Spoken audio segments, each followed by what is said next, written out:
하나님의 말씀 보시겠습니다.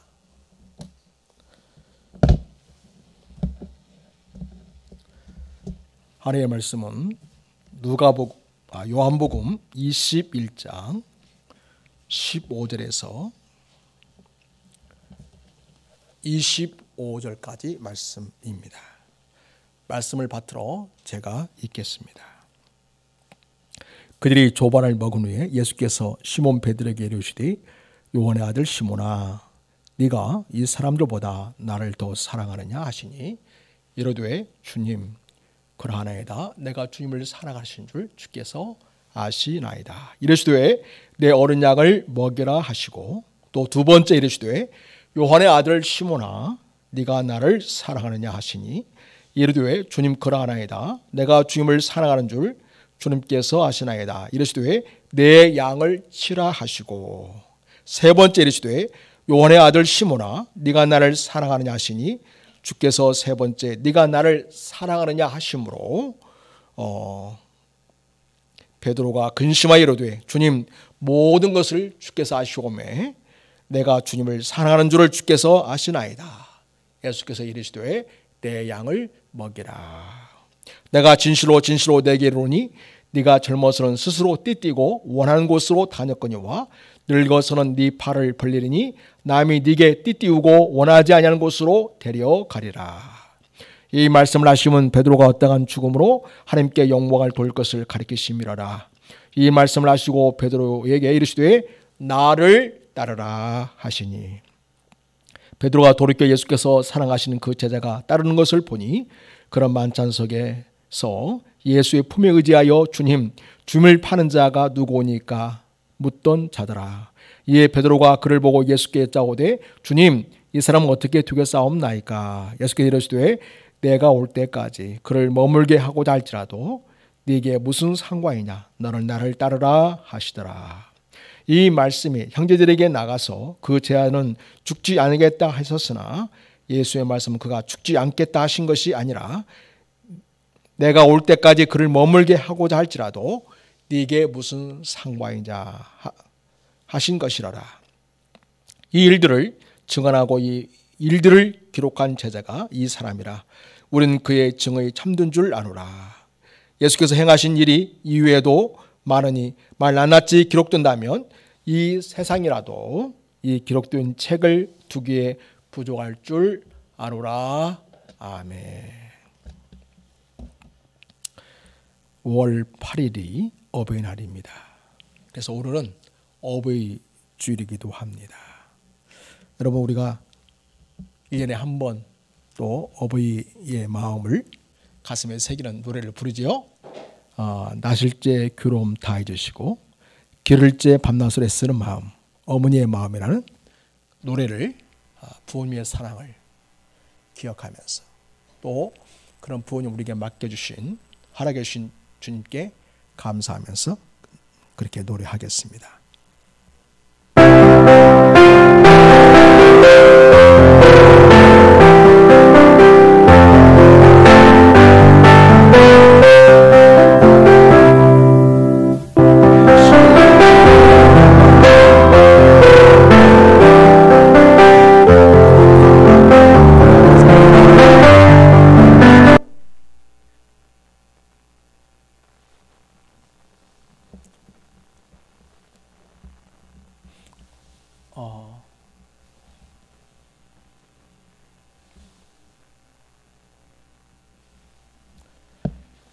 띄워져 있는 것은 맞는데 곡이 다른 곡이네. 우리 앞에 보면서 하죠. 나실제 괴로움 다 잊으시고 기를제 밤낮으로 애쓰는 마음 진 자리 마른 자리 갈아내시며 소금발이 다닳도록 고생하시네. 하늘 아래 그 무엇이 높다 하리요. 어머님의 희생은 가히 없어라. 아가를 쌓아 그릇들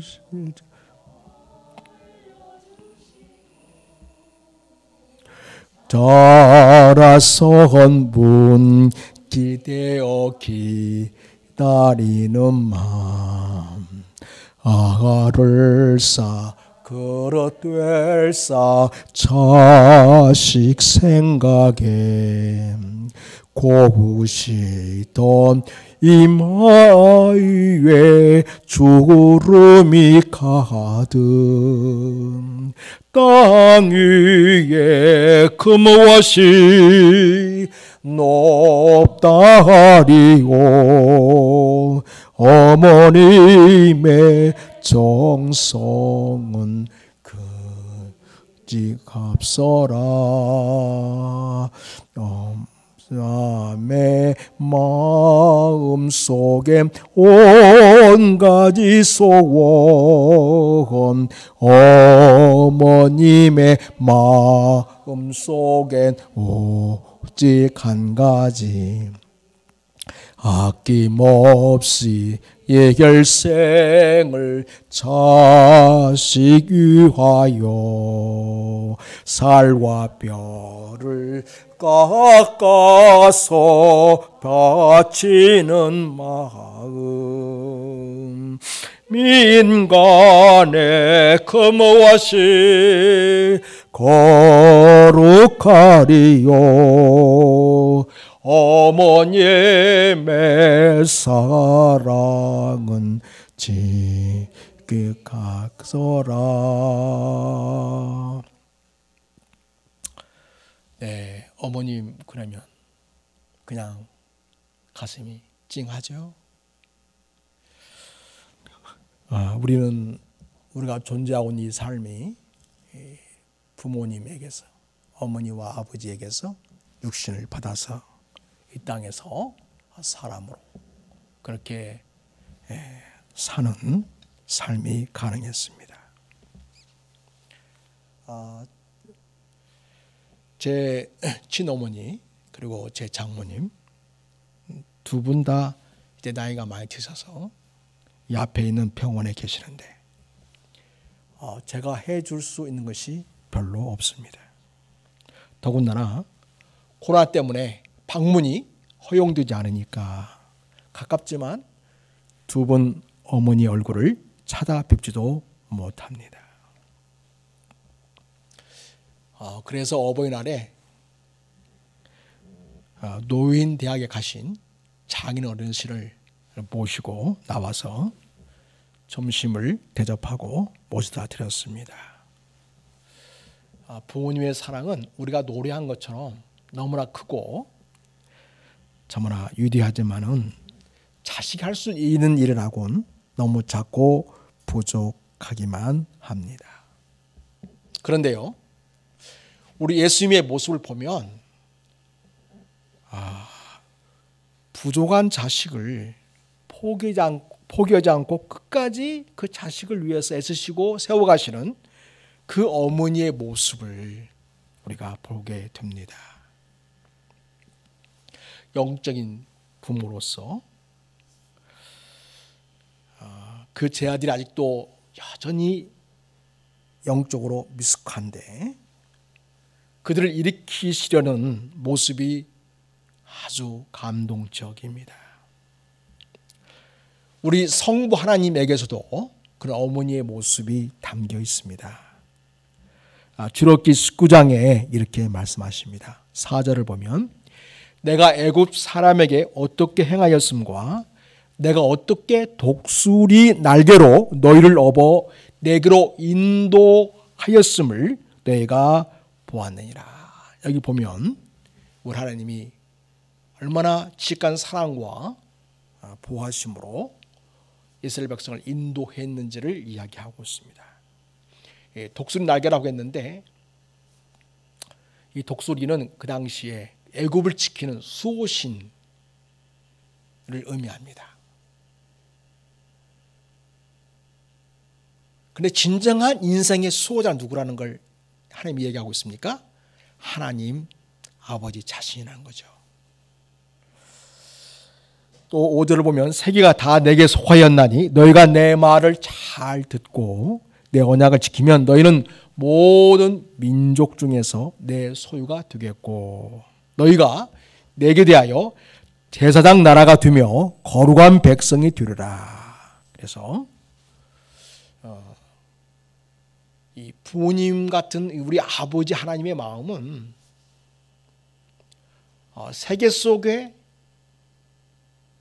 위대한 나라가 되고 위대한 백성이 되는 그러한 축복을 누리기를 소원하고 있다는 것을 보여주고 있습니다.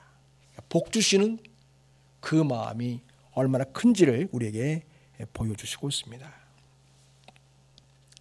하나님은 이 어머니와 같은 모성애가 있는데 사실 우리 인간의 어머니와는 비교할 수 없는 큰 모성애로 우리를 사랑하신다고 말씀하십니다.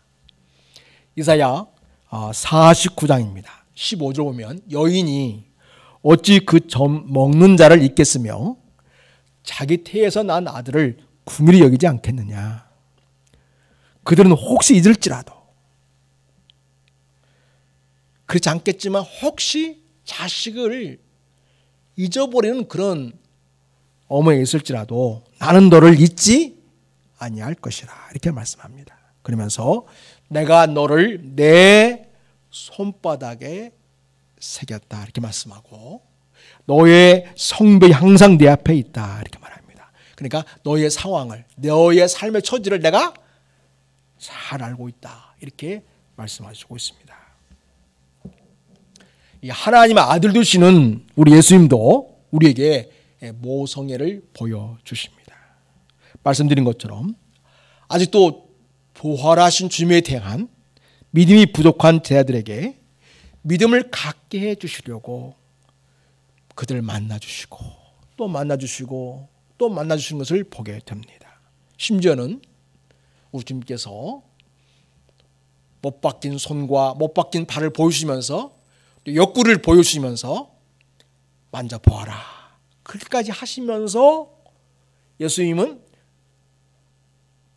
다시 살아나신 십자가에서 죽으셨으나 다시 살아나신 부활하신 주님이시고 그 부활하신 주님이 바로 그 제자들의 인생의 주인 되시는 분이심을 구원자 되시는 분이심을 그렇게 알게 해 주시려고 했었습니다.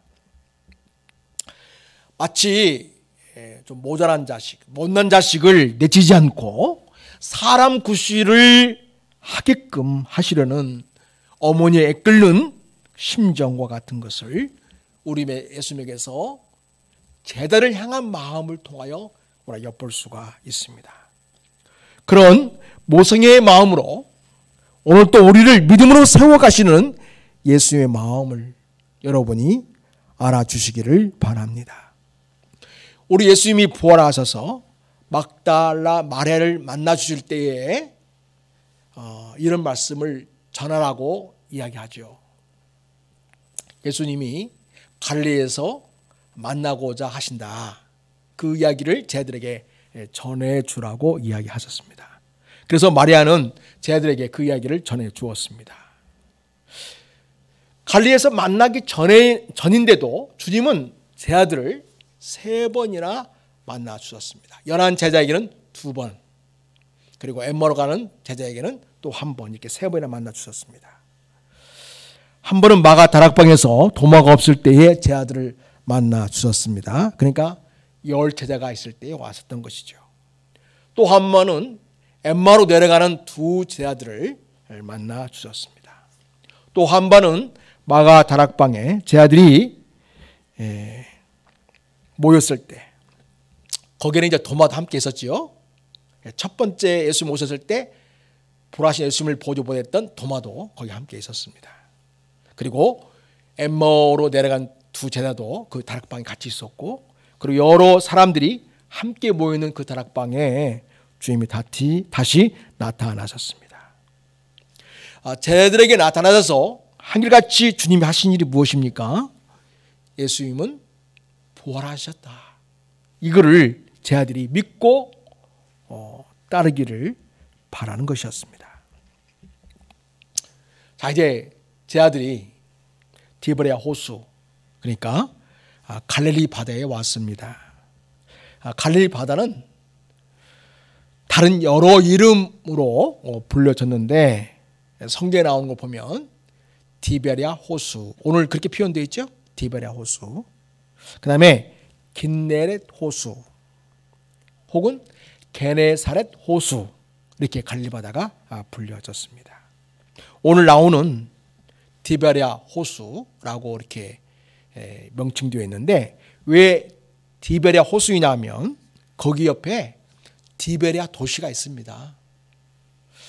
이 도시는 헤롯 안디바가 20년에 세웠는데 당시 황제인 티베리우스 황제의 이름을 따서 디베랴 이렇게 이름을 지었던 것입니다. 그리고 그 도시와 주변 사람들은 이제 자기 앞에 있는 그 도시 앞에 있는 바다를 뭐라고 부르겠어요? 디베랴 바다다, 디베랴 호수다, 이렇게 불렀던 것입니다. 자, 여기 오늘 디베랴 호수가에 갈릴리 바다에 몇 명의 제자들이 와 있습니까? 다 안 왔어요. 다른 제자들은 왜 안 왔는지 참 궁금합니다. 주님이 만나고 됐으면 다 와야 할 거 아닙니까? 그러니까 아직도 이 주님이 부활하신 것을 보고도 또 주님이 설명해 주시고도 확인시켜 주시고도 아직도 주님에 대한 그런 확신과 그 담대함이 부족한 제자들의 연약한 모습을 우리가 엿볼 수가 있습니다. 여러분 2절 보세요. 거기 제자들이 지금 와 있는 제자들 이름이 나와 있죠. 첫 번째 누가 있습니까? 시몬 베드로가 왔고요. 그 다음에 디도모라 하는 도마가 왔어요. 그 다음에 갈릴리 가나 사람 나다니엘이 왔습니다. 그러니까 몇 사람이요? 세 사람이죠. 그 다음에 세베드 아들들 요한과 야고보가 있죠. 두 사람. 그럼 5사람이다가 그 다음에 또 다른 제자 둘이 함께 있더니 그러니까 총 합쳐서 7명이죠. 7명이 왔습니다. 자, 그런데요. 그렇게 부활하신 예수님을 보아서도 아직도 주님 믿기지 않는 듯이 행동하는 제자들의 모습을 우리가 봅니다. 3절 보면요. 시몬 베드로가 나는 물고기 잡으러 가노라 하니 그들이 우리도 함께 가겠다고 나가서 배에 올랐다. 그렇게 말씀에 기록되어 있습니다. 베드로가 나는 물고기나 잡으러 가야겠다라고 하니까 다른 제자들도 우리도 함께 가겠다 하고 길을 나섰다고 이야기합니다. 부활하신 예수님을 만나러 이 갈릴리 온 사람들 치고는 이런 모습들이 어울리지 않아 보입니다. 예수님을 간절히 기다리고 예수님을 보기를 갈망하는 그 어떤 그런 모습으로 나타나 있지 않습니다. 그리고 기다리면서 주님의 부활에 대해서 얘기한다거나 앞으로 자기들이 앞으로 어떻게 될 것인가에 대한 기대감 같은 것도 잘 보이지가 않습니다. 마치 제자 되기 이전의 생활, 고기잡이와 같은 그와 같은 삶으로 되돌아간 그런 느낌을 우리에게 주고 있습니다. 그래서일까요? 그날 밤에 제자들이 열심히 물고기 잡이를 했지만은 성공하지 못했습니다. 자, 3절 하반절 볼까요? 배에 올랐으나 그날 밤에 아무것도 잡지 못하였다. 이렇게 성경은 우리가 알려주고 있습니다. 마치 베드로가 예수님께 부름 받을 때 그 전날에 밤새도록 고기잡이를 했지만은 한 마리도 잡지 못한 그런 상황이 다시 여기서 연출되고 있는 것입니다. 역시 빈 배, 빈 인생을 보여주고 있습니다.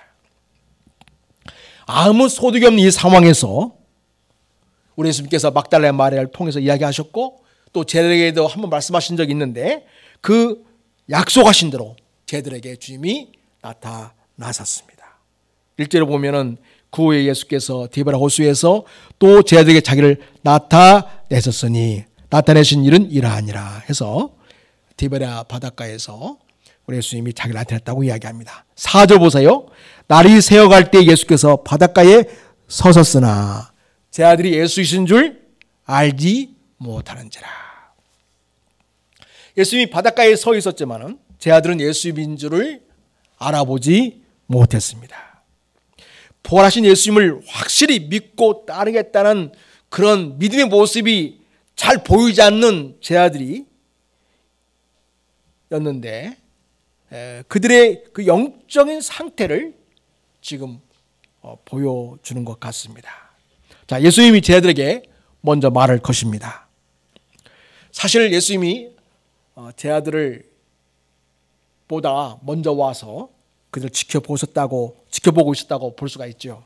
그리고 또 먼저 제 아들에게 말을 거시는 그 어머니와 같은 자상한 모습을 보여줍니다. 먼저 와서 지켜보고 먼저 와서 말을 걸어주고 그 어머니의 그 심정으로 제 아들을 대하시는 우리 주님의 모습을 볼 수 있습니다. 5절 보십시오. 예수께서 이르시되 얘들아 너에게 고의가 있느냐? 대답하되 없나이다. 아무것도 잡은 것이 없는 그들에게 주님이 말을 건넵니다. 이르시되 그물을 배 오른편에 던지라. 그리하면 잡으리라 하시니 이에 던졌더니 물고기가 많아 그물을 들 수 없더라. 그러니까 제 아들이 아무리 노력했지만은 결국 빈배였죠. 그러나 주님을 만나고 주님의 말씀하신 대로 순종할 때에 그물을 들 수 없을 정도로 많은 물고기가 잡히게 되었습니다. 여러분, 이 장면은 베드로를 부르실 때에 벌였던 상황과 똑같은 일이 지금 벌어지고 있다는 것을 우리가 볼 수 있습니다. 주님은 이 상황을 의도하신 것으로 보입니다. 주님 없는 인생이란 빈 배와 같고요. 주님을 신뢰하고 말씀에 순종할 때에 풍성한 생명을 누릴 수 있다는 것을 상징적으로 이 사건이 우리에게 보여주고 있습니다. 그물을 들 수 없을 정도로 많은 물고기를 잡은 그때서야 제 아들은 자기들에게 말씀하신 분이 예수님이시다는 것을 알아채게 됩니다. 누가 가장 먼저 보게 되었냐 하면 바로 제자 요한이었습니다. 7절 보십시오. 예수께서 사랑하시는 그 제자가 베드로에게 이르되 주님이시라 하시니, 여기서 사랑하시는 그 제자가 누구냐면 요한복음을 기록한 사도 요한입니다. 그러니까 이제 그 말을 듣는 순간 베드로가 당황합니다. 물고기 잡이를 하겠다고 아마 상의는 거의 이렇게 내려놓고 잡이를 한 것 같아요.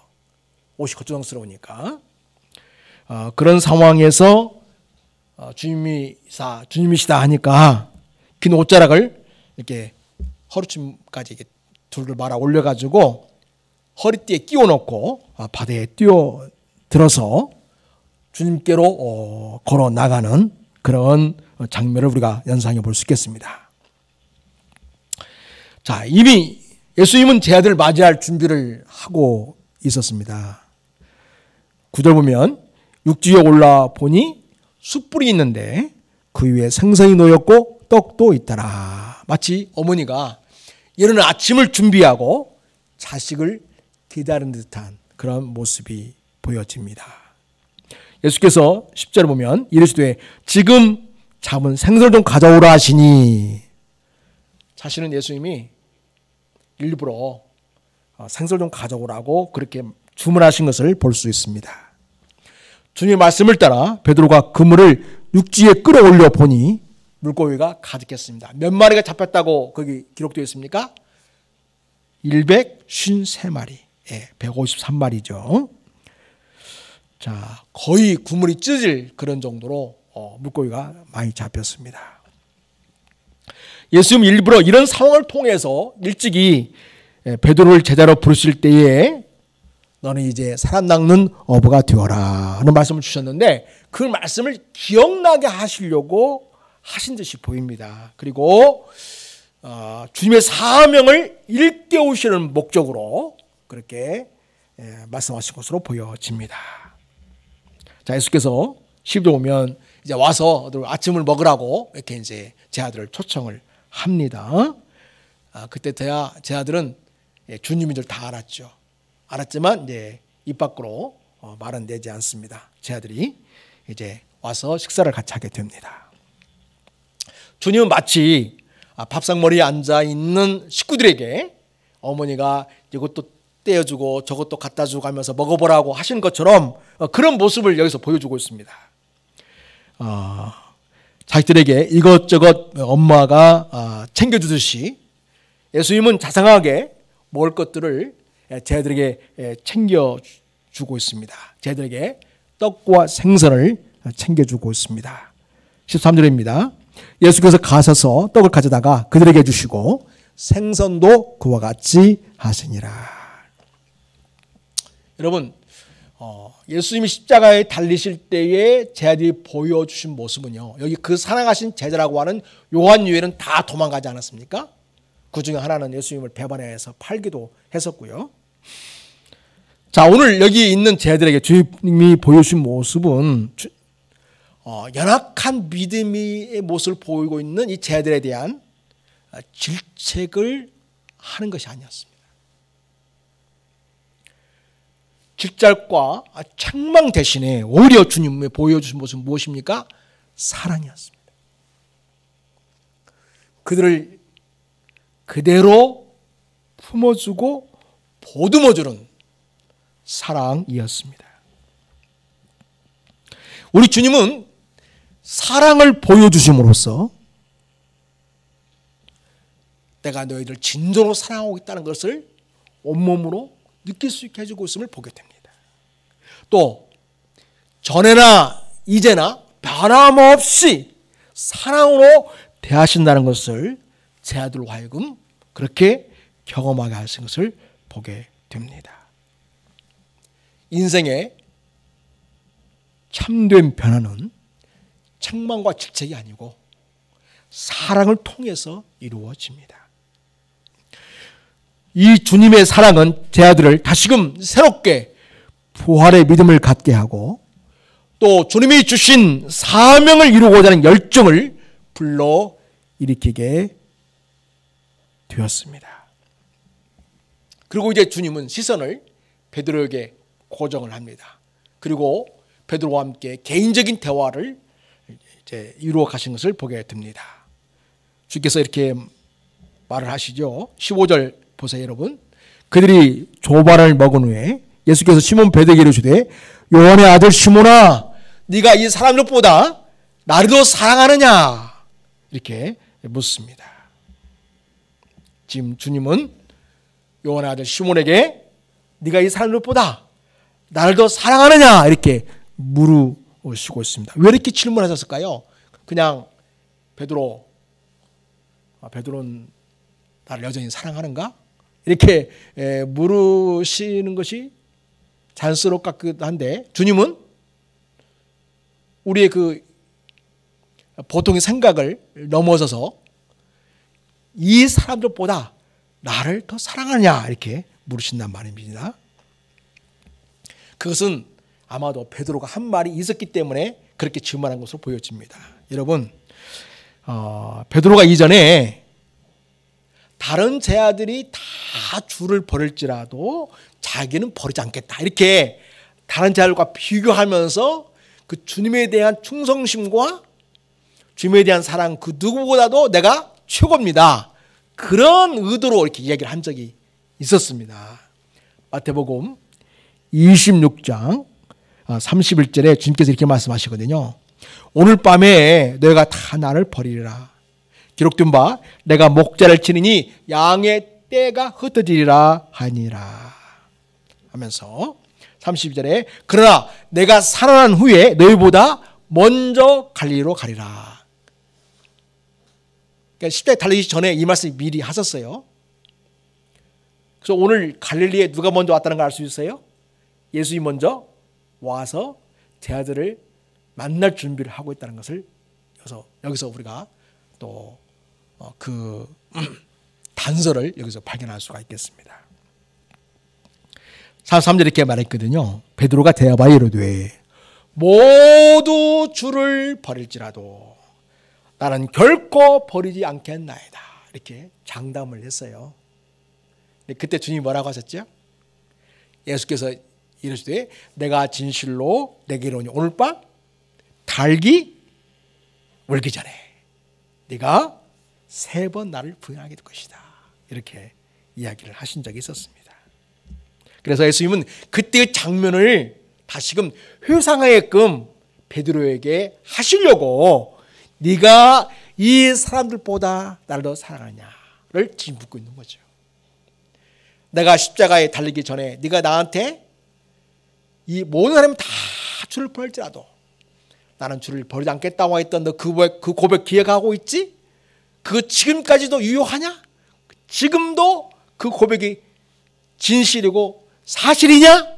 이제 주님이 이렇게 물으시는 것이죠. 예, 주님이 종종 우리의 사랑을 확인하고 싶어 하십니다. 사랑하는 성도 여러분, 누구봐도 주님을 사랑한다는 그 주님에 대한 믿음과 사랑의 고백을 주님께 늘 할 수 있기를 바랍니다. 또 여러분, 이 모든 사람들보다 더 나를 사랑하냐 할 때 이 모든 사람들보다도 이 단어가 원래는 뭐였냐면 이 모든 것들보다도 이 말을 우리가 알기 쉽게 하려고 이 사람들보다도 이렇게 번역한 것입니다. 근데 여러분, 이 모든 것들보다도 문자적으로 그대로 우리가 받아들여서 오늘 본문을 본다면 어떤 의미가 되겠어요? 네가 지금까지 업으로 살아왔던 모든 일보다도 더 나를 사랑하느냐, 이런 말 뜻이 되겠습니다. 자, 오늘 이 말씀은 우리에게도 질문으로 물으시는 내용이 되겠습니다. 네가 사랑하는 그 누구보다도 진정 나를 더 사랑하느냐? 또 네가 좋아하는 그 어떤 일보다도 네가 나를 더 사랑하느냐? 나는 너의 인생의 주와 구원자이고 영원한 하나님의 아들이다. 나는 너희들을 위해서 십자가에 죽기까지 목숨을 내어준 나다 하시면서 그러한 나를, 그러니까 예수님을 더 사랑하냐고 오늘 우리에게도 묻고 있는 것입니다. 베드로가 대답하지요. 여러분 15절 중간에 보세요. 이르되 주님 그러하나이다. 내가 주님을 사랑하신 줄 주님께서 아시나이다. 이렇게 베드로는 자기의 마음을 다해서 주님에 대한 사랑을 고백합니다. 그럴 때 예수님은 베드로에게 부탁을 하십니다. 사명을 맡기십니다. 여러분 15절 끝에 보십시오. 이르시되 내 어린 양을 먹이라 하시고, 예, 그렇습니다. 하마터면 주님을 부인하고 일상으로 돌아가 버릴 뻔한 베드로에게 주님은 사랑을 보여주셨습니다. 또 베드로에게 용기를 내어서 주님에 대한 사랑을 고백하게끔 그렇게 유도하셨습니다. 그리고 자격 없는 베드로에게 다시금 내 양을 먹이라 하시면서 사명을 맡겨주시고 있습니다. 주님에 대한 사랑은 오늘 우리 삶을 통해 사명으로 나타납니다. 그 사명은 내 어린 양을 먹이라인데 그것은 성도들을 서로 돌보라는 것이 되고 또 주님께로 돌아올 영혼들을 돌보라는 말씀도 됩니다. 그래서 우리는 서로에게 주님의 사랑과 말씀을 먹이는 자로 살고 아직 주님께로 돌아와야 할 자들을 주님의 사랑으로 대하고 주님의 말씀으로 그들을 이끄는 삶이 우리들의 삶의 한 가운데로 들어와 있어야 하겠습니다. 주님은 베드로에게 같은 질문을 3번 하셨고 베드로는 같은 대답을 3번 했습니다. 그렇게 함으로써 베드로가 주님을 부인했지 않았습니까? 주님을 부인하고 맹세하고 그 저주까지 하지 않았습니까? 주님을 3번 부인했어요.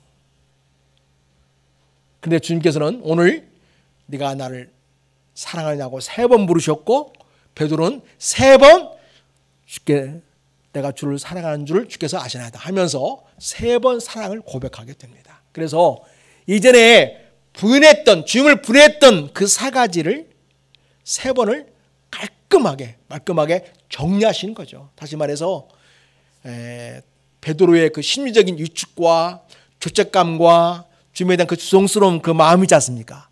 그거를 주님이 베드로가 사랑을 고백하심으로써 깔끔하게 정리하고 그 마음이 회복되고 치유되도록 일으켜 세우시는 것을 보게 됩니다. 그리고 그에게 사명을 주심으로써 진정한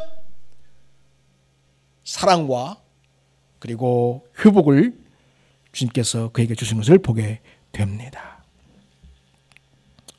또 주님은 베드로의 미래에 대해서도 암시를 주셨죠. 18절 보면 내가 진실로 내게 이르노니 네가 젊어서는 스스로 띠뛰고 원하는 곳으로 다녔거니와 늙어서는 네 팔을 벌리리니 남이 내게 띠뛰고 원하지 않는 곳으로 데려가리라. 그래서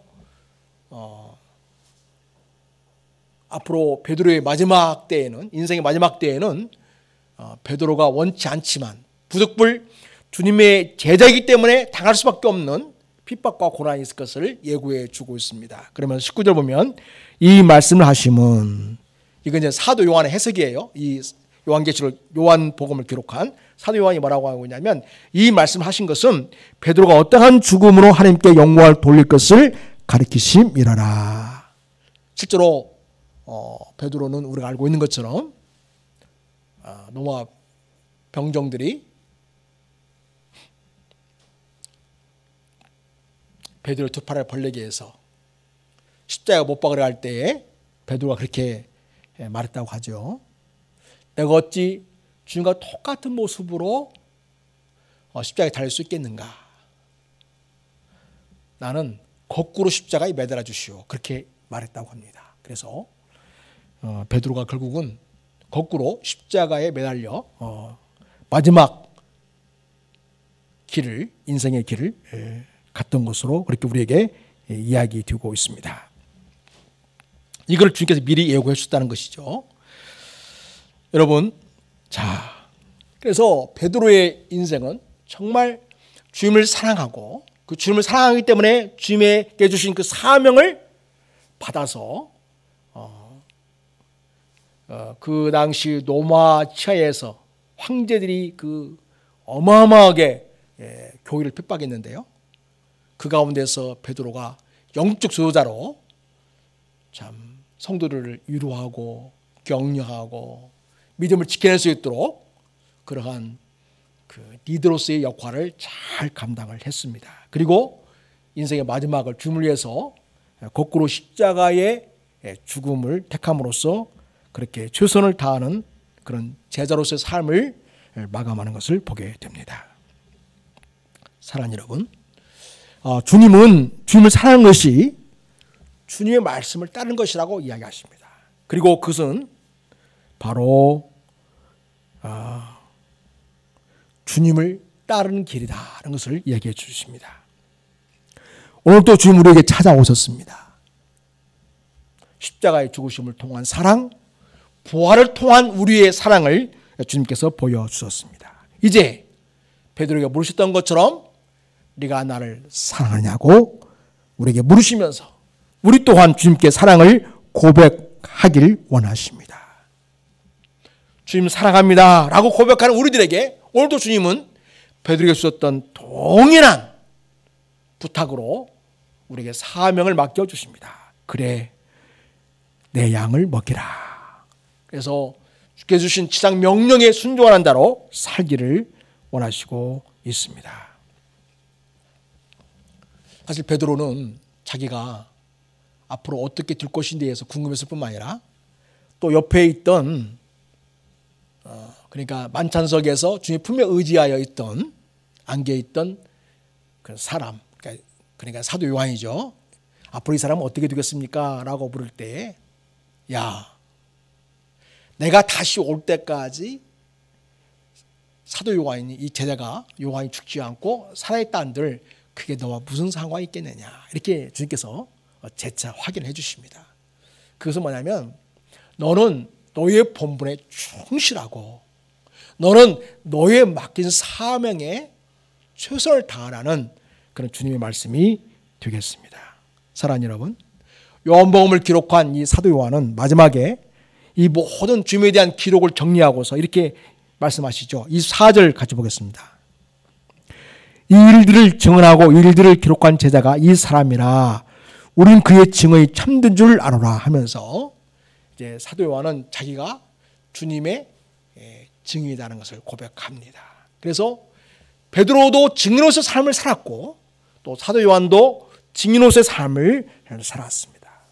그리고 25절 보면 예수께서 행하신 일이 이후에도 많으니 만일 낱낱이 기록된다면 이상이라도 이 기록된 책을 두 개 부족할 줄 아노라 하면서 예수님께서 이 지상에서 살면서 행하셨던 그 모든 일들을 다 기록할 수 없었음이 너무 아쉽고 너무 기록할 일은 많다는 것을 이야기해 주고 있습니다.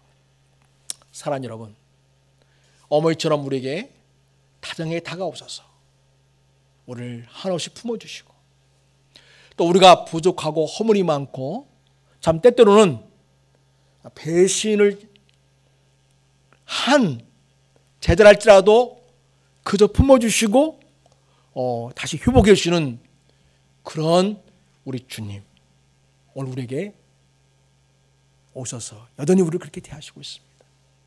그러면서 주님이 얼마나 우리를 사랑하는지를 주님의 사역을 통해서 보여주셨고 십자가의 사랑과 부활을 통해서 또 제자들을 만나는 모습을 통해서 다 보여주셨습니다. 그리고 오늘 우리에게도 동일하게 묻습니다. 네가 나를 사랑하냐고 말씀하십니다. 사랑하는 여러분, 주님을 사랑하십니까? 여러분, 부활하신 주님을 믿고 그 주님이 나를 위해 이 땅에 오셔서 십자가에 죽으셨으며 부활하신 분이심을 믿고 주님 사랑합니다, 이렇게 고백하십니까? 그러한 여러분에게 오늘 주님이 말씀하십니다. 그래, 나도 너를 사랑한다 하시면서 그러면 내 양을 먹이라 이렇게 하십니다. 오늘 함께 신앙생활하는 우리 성도들을 서로 돌보고 서로 책임지고 서로 유해주고 서로 세워주면서 믿음을 격려하고 이렇게 세우는 그런 일을 하라는 것입니다. 또한 우리에 들지 아니한, 주님의 품에 아직 들지 아니한 많은 양들이 밖에 있습니다. 사실 우리 삶의 자리에서 만나는 사람들이죠. 직장에서 만나고 또 친구들로 만나고, 그런 친구들 아직 주님의 사랑을 모릅니다. 그런 자들에게 주님이 말씀하십니다. 그런 자들을 위해서 주님이 말씀하십니다. 내 양을 먹이라고 말합니다. 그래서 여러분, 우리가 정말 주님을 사랑한다고 하는 그 고백이 참된 고백이 되는 것은 우리가 주님의 양을 먹이는 일을 할 때 이루어지는 것입니다. 그게 참된 고백의 사랑이 됩니다. 그래서 여러분, 내게 주어진 사람들을 사랑하십시다. 그리고 주께 돌아갈 영혼들을 위하여 우리가 사랑으로 다가갈 수 있기를 바랍니다.